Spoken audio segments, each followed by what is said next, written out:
मौन की ताकत। मौन सुख का महामंत्र है। मौन में कलह नहीं होती। मौन में आत्म साधना होती है। मौन में महान शक्ति है। मौन में सब दोष नष्ट होते हैं। मौन में संसार का मंथन है। मौन में मोक्ष का गमन है। मौन में सभी शास्त्रों का अध्ययन है। मौन में जग जंजाल से मुक्त है। दोस्तों, हमारी आज की कहानी मौन की ताकत पर है।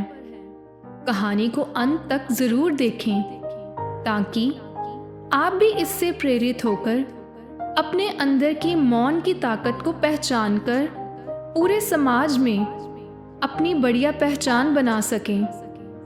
तो जानते हैं क्या होती है मौन की ताकत। एक बार की बात है, एक छोटा सा गांव था जिसमें रमेश नाम का एक व्यक्ति रहता था। रमेश बहुत बातूनी था।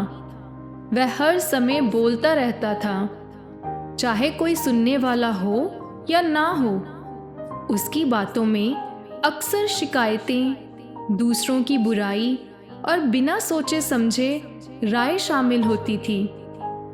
गांव के लोग उससे थोड़ा परेशान रहते थे, लेकिन उसका स्वभाव काफी मिलनसार था, जिस वजह से लोग उसे कुछ कह नहीं पाते थे।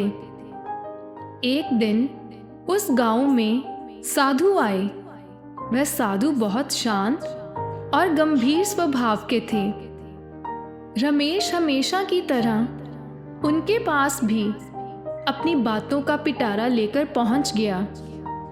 उसने साधु को गांव की समस्याओं, लोगों की कमियों और अपनी परेशानियों के बारे में घंटों तक सुनाया।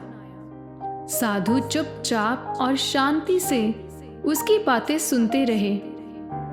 जब रमेश थक गया और चुप हुआ तो साधु ने मुस्कुराकर कहा कि बेटा, क्या तुम जानते हो कि मौन में कितनी शक्ति होती है? रमेश हैरान होकर बोला, मौन में शक्ति? वह तो कमजोरी की निशानी है। अगर हम बोलेंगे नहीं तो अपनी बात कैसे रखेंगे? तब साधु ने एक छोटा सा पत्थर उठाया और रमेश से पूछा, क्या तुम इस पत्थर को तोड़ सकते हो? रमेश ने पत्थर को हाथ में लिया और पूरी ताकत लगाकर तोड़ने की कोशिश की, लेकिन वह नाकाम रहा। फिर साधु ने वही पत्थर किसी बड़े पत्थर पर रखा और हथौड़े से उसे एक बार में ही तोड़ दिया।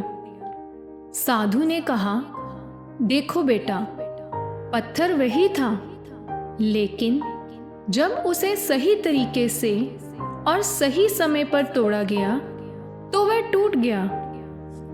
उसी तरह हमारी वाणी में भी शक्ति होती है, लेकिन उसका सही समय पर और सही तरीके से इस्तेमाल करना ज़रूरी होता है। बिना सोचे समझे और लगातार बोलने से उसकी शक्ति कम हो जाती है।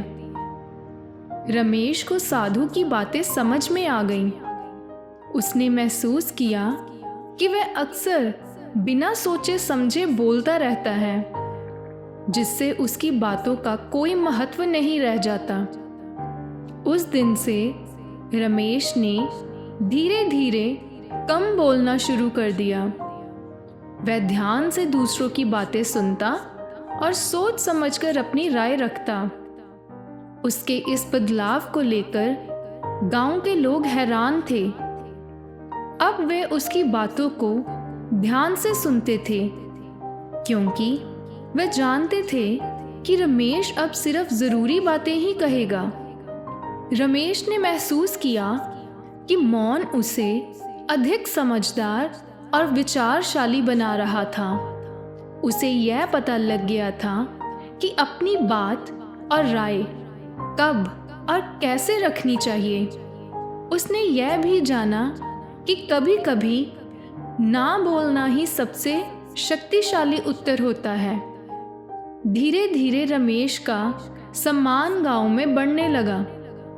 लोग उसकी शांत और सुलझी हुई बातों को महत्व देने लगे।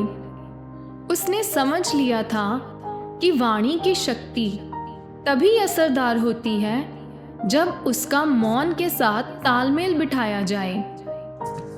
तो दोस्तों, हमें भी इस कहानी से यही सीख मिलती है कि मौन एक कमजोरी नहीं बल्कि एक शक्तिशाली हथियार हो सकता है। सही समय पर और सोच समझकर बोलने से हमारी बातों का ज़्यादा असर होता है और इससे हम दूसरों पर गहरा प्रभाव डाल सकते हैं। वो कहते हैं ना कि मौन रहने पर मूर्ख भी विद्वानों की कोटि में आ जाते हैं। इसलिए दोस्तों, जो भी व्यक्ति मौन को अपना हथियार बनाकर स्थिति को देखते हुए समझदारी से अपना कदम उठाता है, तो उसकी इस कला के आगे सब झुकते हैं।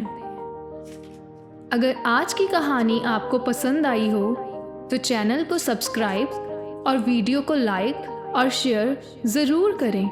धन्यवाद।